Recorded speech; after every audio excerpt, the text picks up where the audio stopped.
Luvvie, I'm so excited to talk to you. This has been like such a great book to read, and we're going to be talking about your book, Professional Troublemaker. That just sounds fabulous, and I love it. It's a fabulous book. I love the little naughty looking face on there, and it's so great to meet you. I've been looking forward to this interview and looking forward to talking to you. So welcome. Thank you so much for having me, Dr. Leaf. It's going to be fun. It's going to be a great conversation. Okay, let's start off with you telling us, my viewers and my audience, a little bit about who you are and why you wrote this fantastic book.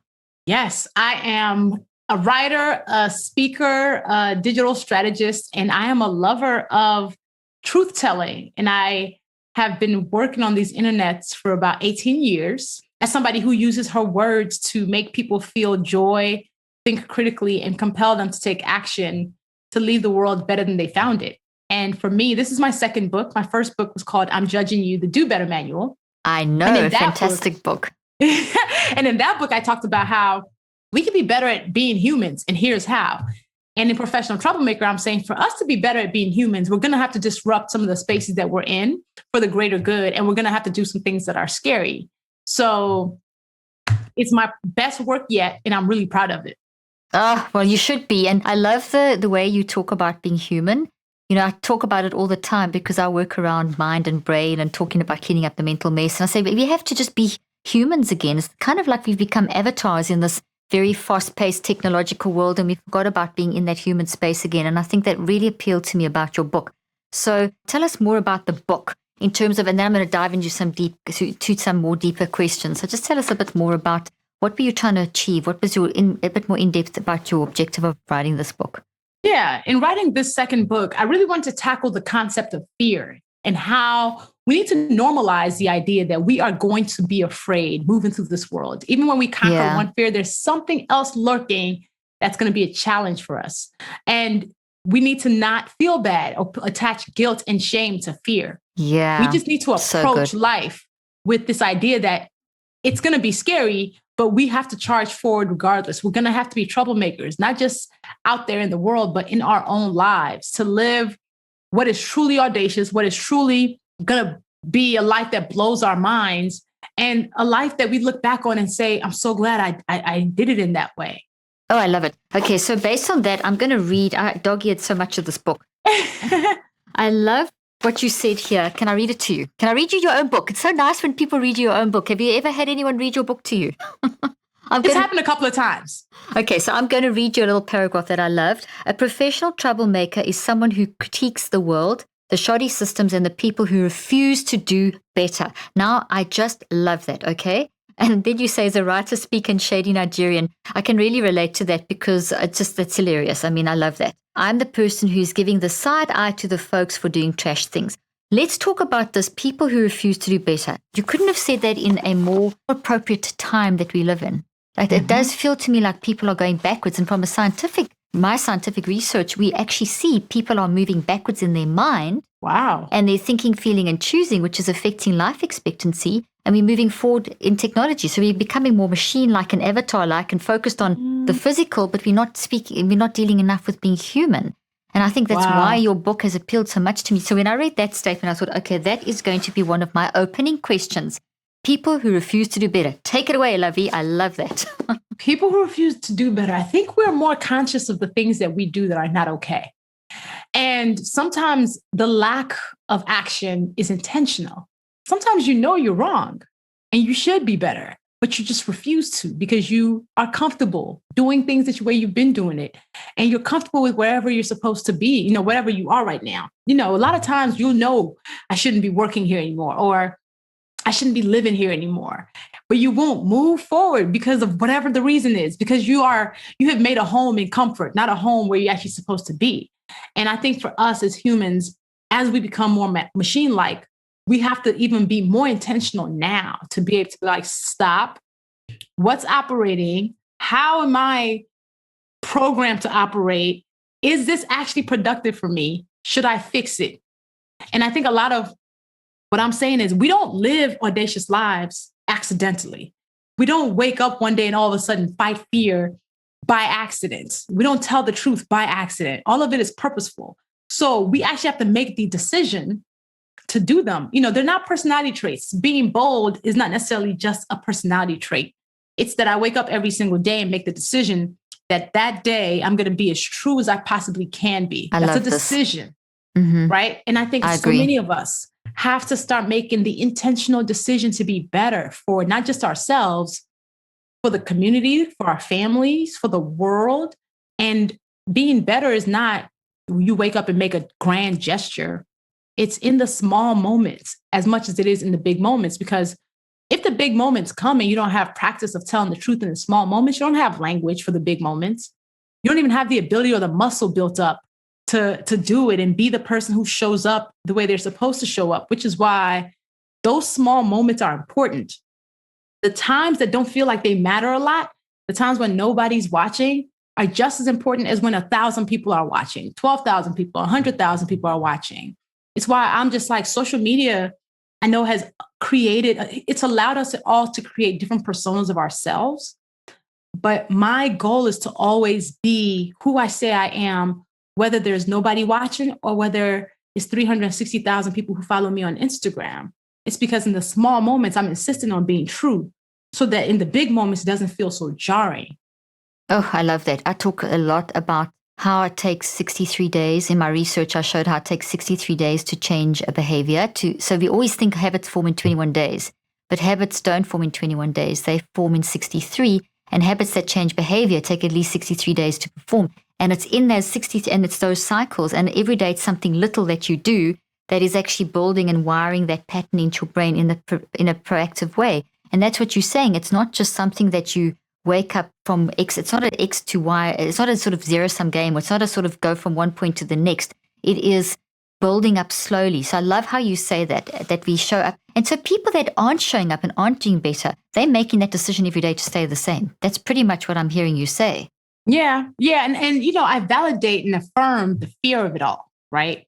Yeah, let's talk about that. Let's talk about the fear, because that's a lot of reason why people do block and don't move.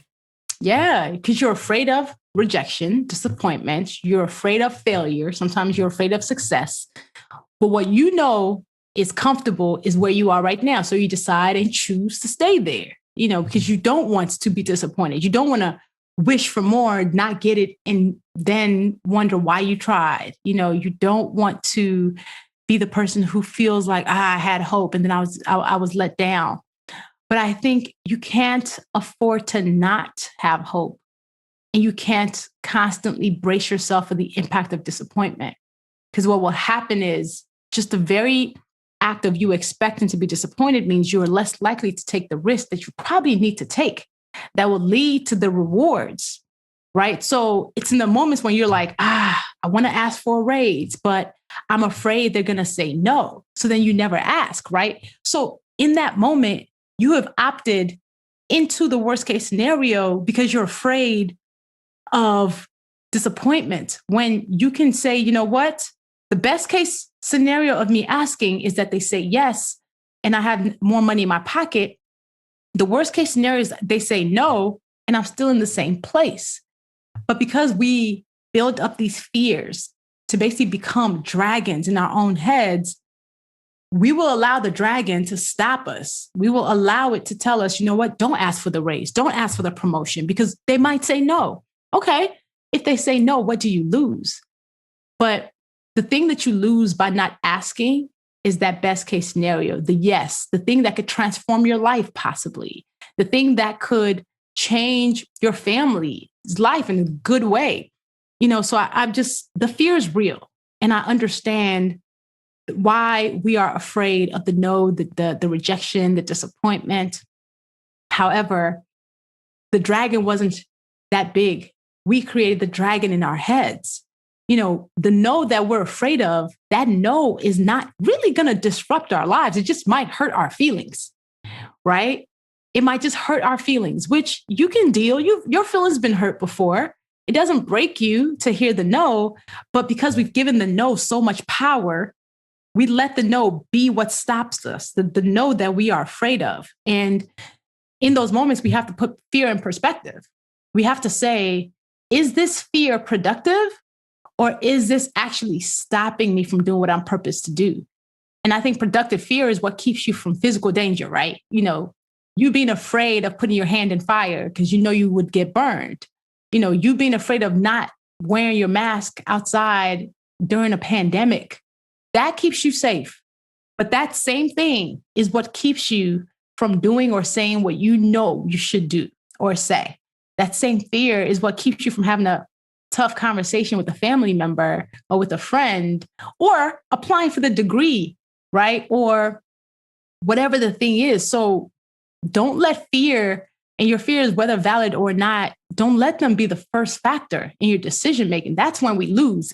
Being afraid is not when we lose. That's fine. That's normal. That's human.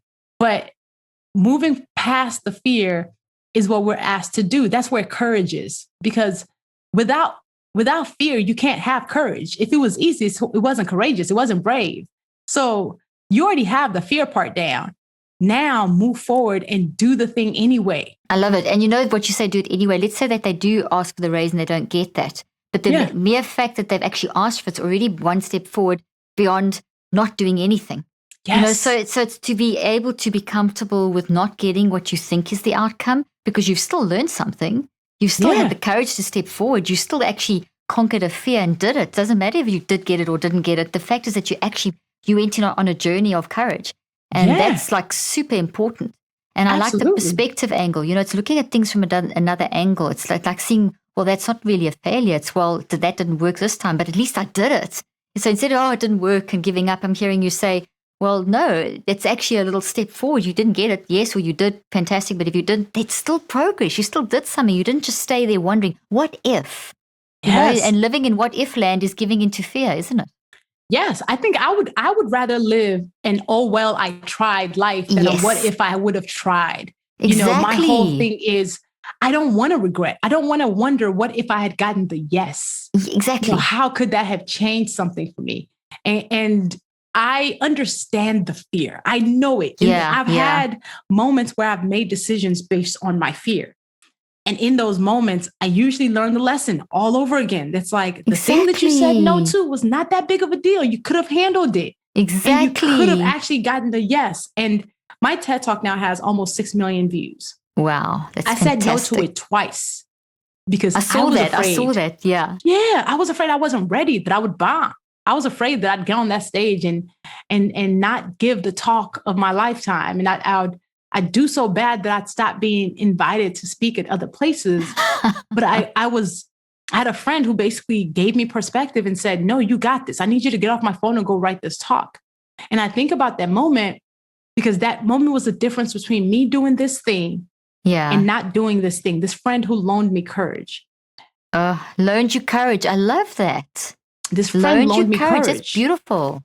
And that's what I want my book to do. I want my book to loan people courage in those moments where you're like, I'm about to say no. And then you read something and you go, okay, you know what? I'm going to do it. I'm going to do it anyway. And that's the progress. No matter what outcome, I'm going to do it anyway. I'm going to do it anyway. And you will do it. And you might have your life transformed in ways you might never see coming. My TED Talk has shifted so much. And I'm just so thankful that I had my friend in the moment when I didn't have my own power say, no, let me remind you of yourself and of how amazing you are. That's and beautiful. How you be good. Yeah. I love that concept of learning courage and how it just shows you how it's not about us, it's about us in the world. And it's about that connection and how that deep, meaningful connection in that moment loaned you the courage to be able to actually move forward and not be scared of the messiness that can happen in what we, and to basically embrace the growth that can happen from that.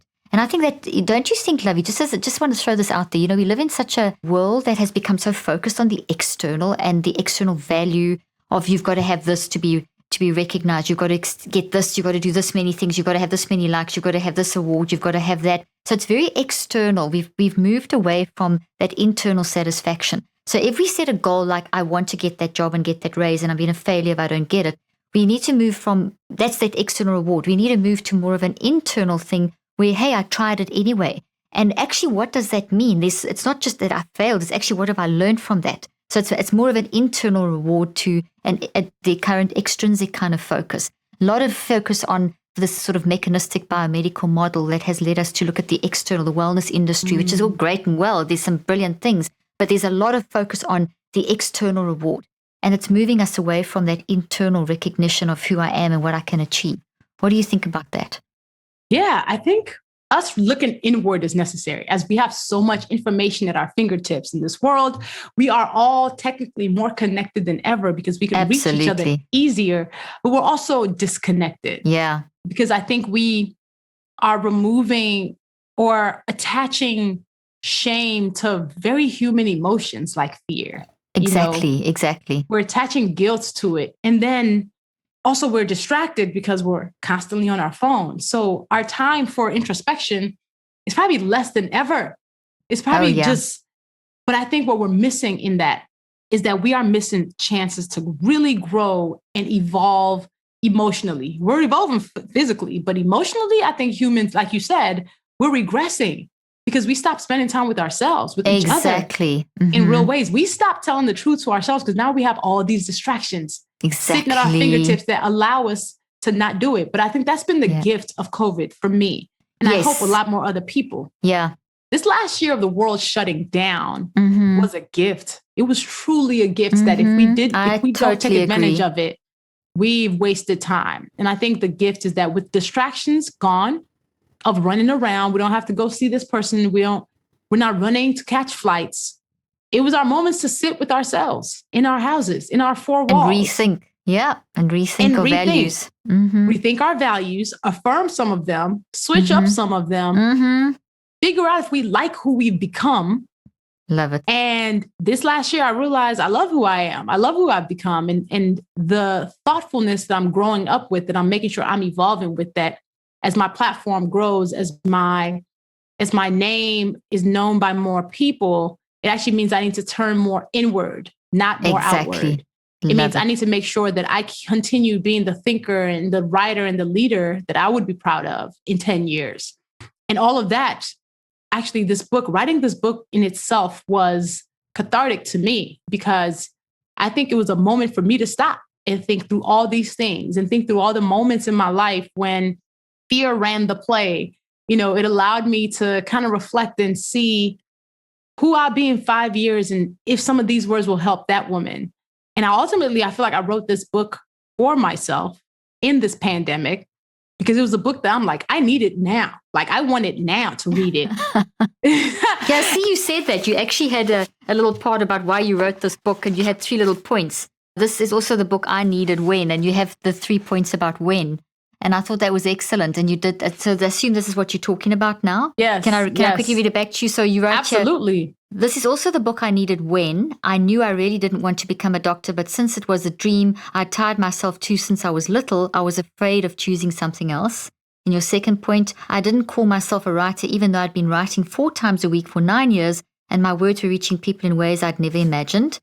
And the third point, I was asked to do the biggest talk of my career, and I turned it down 2 times before saying yes, which is the TED Talk you referenced, because I didn't think I was ready and I was afraid I'd bomb on stage. So those things seem to be your driving force and your grandmother behind this book. Yes. So talk to me quickly about the dream of becoming a doctor, and talk to me about your grandmother, because I love how you've dedicated that to her and you speak so highly. And she sounded like an absolute character. She was a character. Yes, growing up, I thought I was going to be a doctor. It was the thing that I told people I wanted to be since I was 4. And when I started college, my major was psychology pre-med. Yeah. Because I love psychology, fell in love with it in high school. I ended up getting a D in chemistry that freshman year, my first and last D of my academic career. And it really pivoted me. It made me realize, no, you actually don't want to be a doctor. That's not the dream here. You were holding on to the dream because other people had thrust that on you. Ah, very interesting. Sometimes we will take on other people's dreams. Yeah. Like we take on their fears, when really what we need to be doing is taking on people's courage more than anything. I love that. Oh, wow. That's a great statement. We take on other people's dreams, we take on other people's fears, but what we should really be doing is taking on other people's courage. Yes. Beautiful. Yes. And that doctor dream didn't happen. So I ended up getting my degree in psychology because I still thought I was like, I'll go to grad school because I love psychology. I love how the human brain works. I'm so intrigued by it. So if I was not a writer, I would definitely be a psychologist right now. Oh, well, that's great. Will you be a neuroscientist? Here we go. You love brains. I've got a brain for you here. There we go.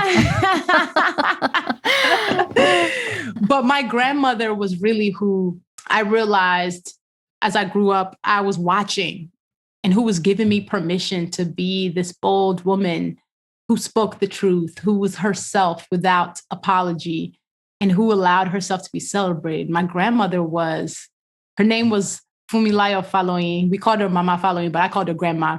My grandma Beautiful. was just a character. She laughed with her whole face and her whole body. Oh. She was so generous and she was so kind, but she didn't take people's crap. She spoke up when she needed to. She Love that. respected, and she did not let things happen in her midst that she was not proud of without challenging them. And I realized I was watching her be that person, and that's who I am now. And she's a model. They say kids do what you do, not what you say.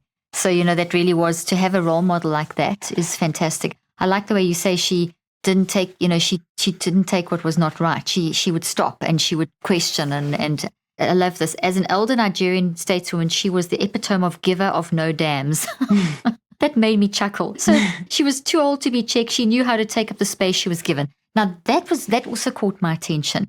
You kind of, from what I'm seeing through your writing and through just, who you are, you kind of trying to tell people to do the same thing. Take up the space that you've been given. Can you talk about that? Because I love that. Yeah. If I had to summarize you, and I know you talk about troublemaker, not having fear, and it's brilliant, but it feels to me like you're giving people the tools to take up the space that they were given. Yeah, I think women are especially given the message to shrink ourselves depending on what room that we're in, to shape shift depending on people's ideas and feelings and opinions that day. We have this deep need to people please. So then we spend a lot of times bending ourselves backwards for other people's likes and wants. And it's weird because then you wake up one day and realize that you've bent yourself out of shape for a lot of people who are fickle, who will still think that's not enough. And I want women especially to stop having to apologize for being our true selves. Because this world is constantly telling us we're not enough or we're too much or whatever that thing is. Yeah. So then we spend all this time internalizing what ends up being arrows to our core character. And we end up thinking our job was to change when really we should just change where we're around or who we're around, not change ourselves. If the people around you think you're too much, move. Oh, that's good. You don't belong there. You don't belong in boxes. Did you all hear that? If people around you think you're too much, move or let them move.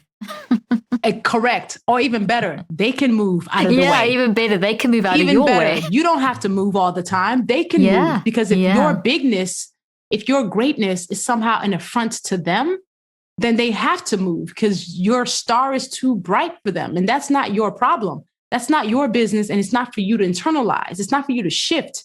Your greatness should not be somebody else's failure.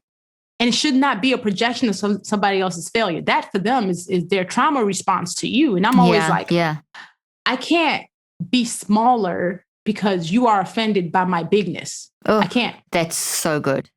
Say that again. I cannot be smaller because you are offended by my bigness and my greatness. So beautiful. I honestly love you. I want to hone in on that point because what I teach a lot in my work with neuroscience and mind-brain stuff is that, first of all, if you don't shape yourself, the world will shape you, which is what you've been talking about, the shape shifting. You've got to actually be that person. And then secondly, that we need to, that we're actually able to do this, that we are able to do this, that we're not incapable, that we have this power in us. And you really go into depth about, giving people tools to do that. And I'd love to just also focus in on a little bit on how you've structured the book, because I feel to transition at this point for how do you do this? How do you, if someone's being offended by your bigness, that you can't take that on.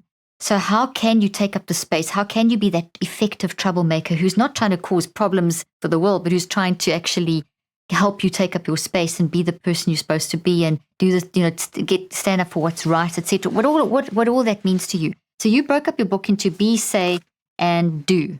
Yes. So I'd love to hit a little bit on, let's talk a little bit about the be, and you say under the be, know yourself, be too much, dream audaciously, own your dopeness, trust where you are. So let's start with be. Let's talk a little bit around those, and then we'll talk about the say and about the do. Just touch on each of those as a sort of helping people to understand what it means to take up your space.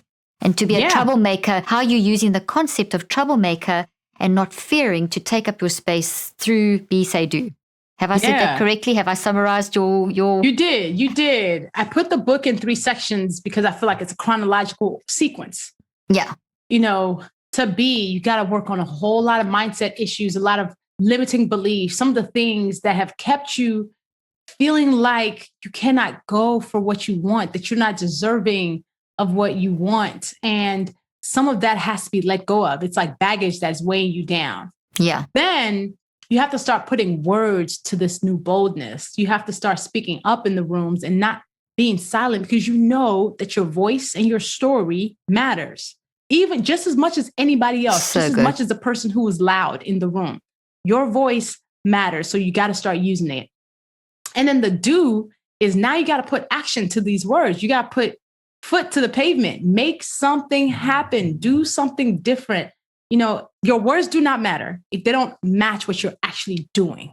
So the be, say, do is where get comfortable with being audacious, let go of some of the people pleasing expectations, know that you're worth it. Say, start using your voice, especially when it's difficult, because that's usually when it's most necessary. Your voice and your story matters. Do start taking action that can move you forward, you know, that can transform your life, that could move you out of whatever that comfort is that you've made a home out of, but that's not where you belong. And all of those 3 together allow you to take up the space and really live the life that you deserve to live, the grand one.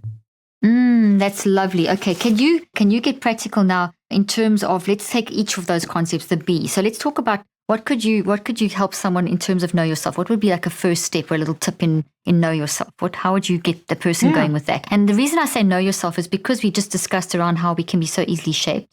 Yeah. And in our conversation thus far has gone a lot around how we are so influenced by the external. So it's kind of hard almost to, know yourself, but to actually really know yourself. Can you talk a little bit about what would be some tips, practical tips that people could start doing to get to know yourself? And then obviously they can get the book and find out more. But yeah, I think one of the things you have to do is be clear on what your core values are. Write them down. What are your core values? The things about you that are not going to really shift, right? It doesn't mean you don't grow as a thinker, but it just means what is it that you hold dear? Put this on paper, because as the world is trying to tell you who you are, you need something that's going to anchor you, something that is clear, that they cannot move right off your center. And I think that's a big part of being. No, that's so good. That concept is so relatable to mental health. And we know the whole move in mental health, that's the world that I move in. And when we talk about mental health, there's such a lot of negativity around it, because they talk about how mental health is a disease and an illness. And that's my whole narrative is to come against that. And that whole narrative of someone who's been labeled with, say, depression or anxiety or something like that, that's kind of someone who's shaping them. And depression and anxiety are not illnesses. They're responses. And they're responses to an underlying adverse circumstance. And so in knowing yourself, you've got to know that kind of thing. So how you're showing up in the world is going to help. You need to explore that and really get to the depth of, okay, this is how I'm showing up. What does it mean? Does this go with my core value? So I love the fact that if you've got that core value statement and someone tells you X, like you've got clinical depression and that's your identity, you can actually question that identity and rather say, no, I don't. Depression is something I'm experiencing because of, as opposed to that's my identity. And that's what I found in my research is that people would start with my identity is depression, for example. But once they manage their mind, and you speak about managing mindsets, they would shift from I'm depression to I am depressed because of. And I see your idea of, write down your core values. And we get told a lot to do this, but do people actually write it down? So that's a really good a good tip for people to actually write down their core values. So when the world comes in and tries to shape you, you've got something to anchor it back onto. I love that. That part. Just talk a little bit about own your dope.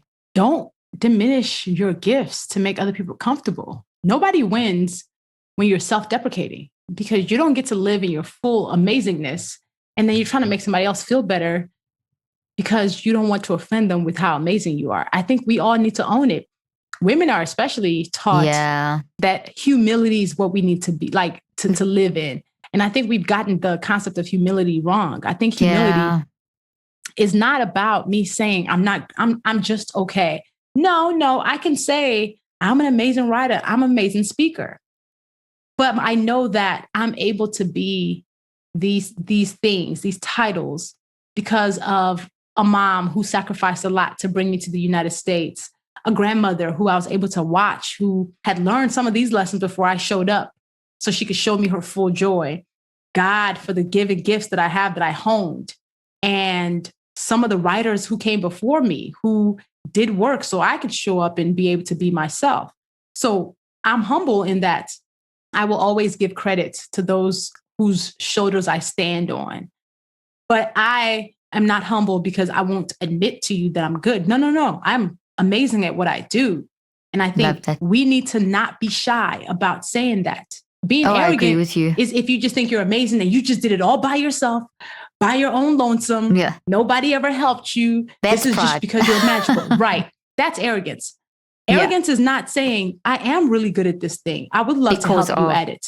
Yeah. Because of, yes, hi, boss.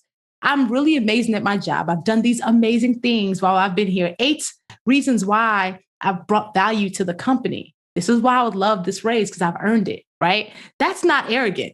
So in those moments, bring your full self, own your dopeness, get and be the person who is of value that you know you are. You do not have to diminish that for anybody.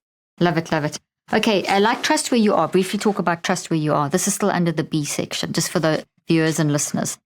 Yeah, you just have to know that there are some times when you are ready for the thing that you don't think you're ready for. And that's good. Yeah, you are ready. You've been ready. And I know for us, once again, they say women don't apply for jobs unless we think we're like 90% qualified for the job posting. Men apply once they think they're 15% qualified. That's so interesting. Yeah, like they're like, oh, I fit so one bullet interesting. point.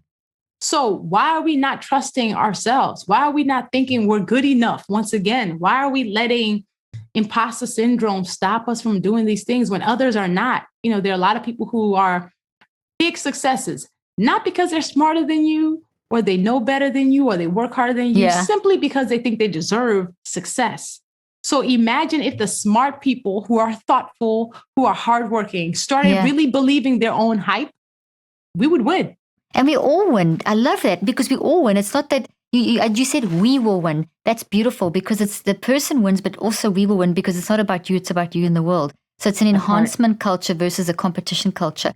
And that's something that I always say, the brain research shows it, that if you compete, you actually damage your brain. Whereas if you enhance, you increase your intelligence and bring healing and resilience in your brain. So you said such a profoundly important statement there. So thank you for saying that. I love that.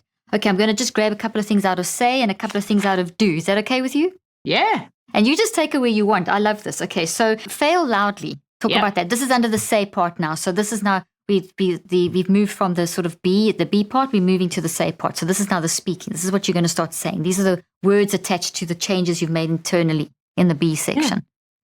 When you start putting words to it, just know you're going to make some mistakes, right? You might challenge something and somebody doesn't like it. Yeah. You might say something that is not as thoughtful, but you have to give yourself permission to make mistakes, to fail in order to grow. You have to fail to grow. There is success can teach you some things. Failure teaches you more. So the fear of being embarrassed, falling flat on your face, making somebody else upset, valid. However, don't be afraid of doing it so that it stops you from doing it.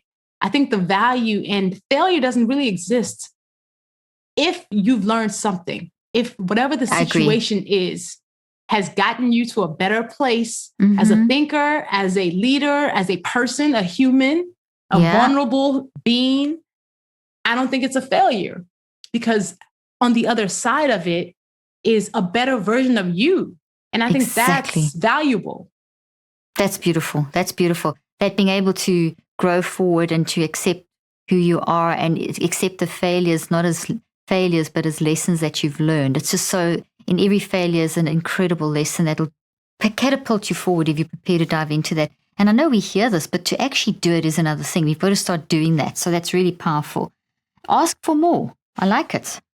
Ask for more. Like start putting words to your desires and say them out loud. Ask the person who can help you. Ask the person who you're not even sure if they can help you because they might know somebody who can help you. We're so shy about saying we want something. we don't want to be called greedy. We're so shy about, requesting what we want. And then we sit around disappointed, but we're disappointed about an ask we never made. Exactly. So just start asking. And then again, the worst you can hear is no. Exactly. And a no won't wound you. It hurts your feelings. That's okay, sure. But it doesn't wound you. It doesn't put you in a worse place. It doesn't ruin your life. A no is a no. Keep it moving after you get the no. But what if you get the yes? Exactly. And what can you do with a no? There's another one. What are you going to do with a no? You can still, in the messiness, you can grow and repair. Beautiful. Love it.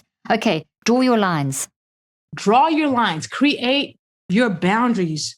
Like you don't feel bad. I always say like lines are my favorite things to draw because it is important to create boundaries that you will honor in honoring yourself and that other people need to also honor. Love it. You got to be okay with saying, I don't like when you do that thing. I would love for you not to. Because some people are just waiting to know what we want. And people run afoul of us from boundaries we haven't drawn yet. And then we get upset with them, but we haven't drawn the boundary. We're allowing them to talk to us in a certain way or allowing them to say things. But meanwhile, draw your lines. Yes. So there's fear again. Isn't that fear? We don't draw lines because we are in fear of their responses, reactions. Correct. But I think we're doing everybody a favor. Ourselves, the people we love, the people we work with, the people we know. When we tell them what our lines are, so then they can know to honor it. And then if they don't honor it, you're learning something, right? That person made a choice to not honor it, at which point you can create another boundary between you and them, which is fair. But don't get mad at somebody for crossing a line you never set. I love it. This is really good. Practical, real advice. Okay, let's jump to do. Grow wildly. I love that. Grow wildly.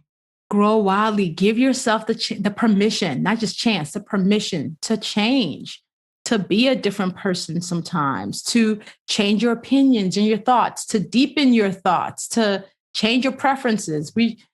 In knowing who we are, it doesn't mean we're rigid. It just means we're clear and grounded about ourselves. And then we spend some time learning more information and hopefully altering some of our perceptions and reality because of it. So give yourself the permission to constantly grow because whatever is not growing is dying. So just love it. Be a growing human. I love that. I love that because that's so relevant in a day where we know we should be doing that. But when you change, people say, but you used to say that. I say, yes, at least I don't say it anymore. It's almost like it's a bad thing that you've changed. Meanwhile, it's a good thing. Yeah, people want to weaponize our change when if they tell you that you've changed, tell them, thank you. I'm so glad you noticed. Yeah, lovely. Love that. Love that. Because they often mean it as an insult. Oh, you've changed and you've gone back on that you've lost some of your value or your trustworthiness. Meanwhile, that's all part of humanity. You've got to keep growing. Your brain never stays the same. It's changing every second, millisecond of the day because your mind's always changing. Yes. So, that just means if you think you can't change, you are changing, but you might be changing backwards instead of forwards. That part. Okay, fire yourself. So outsource your life. Like we spend a lot of time thinking we're supposed to get everything done ourselves. We're not at all. Everybody can do everything. You only have 24 hours in a day. Exactly. Hire yourself. You need help. I think we just need to let go of our superwoman complex. I let people know. I'm like, I will outsource in a hot second. No, I can't spend my time doing that. I'd love to pay somebody else to do it so they can even do it better than I would have. There you go. That's so good. That is such a good thing. I love the superwoman thing because it is definitely, I know males do this too, but I think so many women feel like we've just got to be superwoman. We've just got to be the perfect mom, the perfect this, the perfect that, and be able to do everything perfectly in our businesses. Right. But this fire yourself concept is just brilliant because fire yourself from what you know you're not going to do well. Yep. And take all that stress of yourself. I mean, that'll affect your mental health. Okay, I love that. Okay, so funny. Get a Nigerian friend. You got to tell us why they... I got one. I got my son-in-law and I got you. So I got myself some Nigerian friends here. Get a Nigerian friend. We just have we add color to your life. We just bring excitement. Our food is amazing. We will gas you up and make you feel good and affirm you. We're really entertaining and we just really deeply care about the people in our lives. So get a Nigerian friend. We're good times and we're just good people. Oh, I love it. I love that. That's so beautiful. Okay, so I'm just going to jump to one more thing that I wanted to, that I'd highlighted in the book. Okay, it was the section here. I dog-eared so much stuff. I'm going to double check that. I love it. I love hearing that. That for me is a massive compliment. Oh, when absolutely. other thinkers do that. I love it. I love it. So, okay, this was funny. I mean, it's just so good. It's coming back full circle to where you started, because you started at the beginning about fear and being a troublemaker. So I'd like us to, I'm going to read this to you, a little phrase from your book, and then I'm going to ask you to just kind of transition and kind of give us your closing sort of argument, statements, whatever, about why being a troublemaker and why being a professional troublemaker and how it relates to fear. So let me prompt you. We have to learn to fight fear like we fight the hairstylist who messed up our haircut after we told them we only wanted them to cut 2 inches for a bob, and they went on a trim spree and you ended up with a bowl cut. I mean, that's we've all had that experience. We've all had it. We got to fight fear like our mama said, bald-headed, trifling bitch. We must fight fear like it drank the last glass of orange juice but left a swig and then put it back in the fridge. So take that and kind of just pull it all together for us being a professional troublemaker and what that means in terms of fighting fear and fighting that haircut. Yeah, I think what it really comes down to is that we have to know that we can make fear our friend or our foe. Yeah. We can make it our friend in knowing that in the moments when we are afraid, it's probably because we're being called to grow. So how do we take control of that moment and do the thing that is courageous? Or do we make it run us away, where we're like, no, I'm hiding my face. Yeah. And we don't do the thing that's audacious. We have to understand that to be fearless is not that you are not afraid. It's that you are not going to do less because of your fear, and that you will choose courage intentionally when you are asked to, in the small moments and the big moments. And that's really what it means to be a professional troublemaker. And I think if more of us were professional troublemakers, the world would be better for it. If more people stopped silencing troublemakers and celebrated them, the world would be better for it. And if we grew a generation and had 1 million more people being troublemakers, the world would be better for it. And that's my mission, is to create 1 million more troublemakers, people who decide to do something bold in their life, whether it's asking for the raise or, having a tough conversation or, deciding to go for some job that they never even thought they could get. I want all of us to move audaciously. So that's my goal. And that's what I hope for everybody, because at the end of it all, like on the other side of that audacity is our massive surprises, really amazing surprises for us that we didn't think we would even have the access to. Love it. So you actually define in your book that what a professional troublemaker is not and what it is. So can you quickly sum that up as well? Just quickly, what is a professional troublemaker, what it isn't? The other way around, or to compare, however you want to do it. A professional troublemaker is a truth teller. They are innovators. They are vulnerable thinkers. They're not contrarians. They're not haters, and they're not trolls. They are people who are deeply committed to seeing the world be better. They mean what they say, and they do the hard things because they know those things are necessary. That's perfect. Okay, last question. This podcast is called Cleaning Up Your Mental Mess. So I like to ask my guests, how do you clean up your mental mess? Because we're all a bit of a mess, because life, that's being human, being alive, to be a mental mess, as long as you're managing it. What do you do to manage your mental health and clean up your mental mess? I go to therapy to clean up my mental mess. I have been in therapy for 4 years. Wonderful. And this year, I actually suddenly lost my therapist.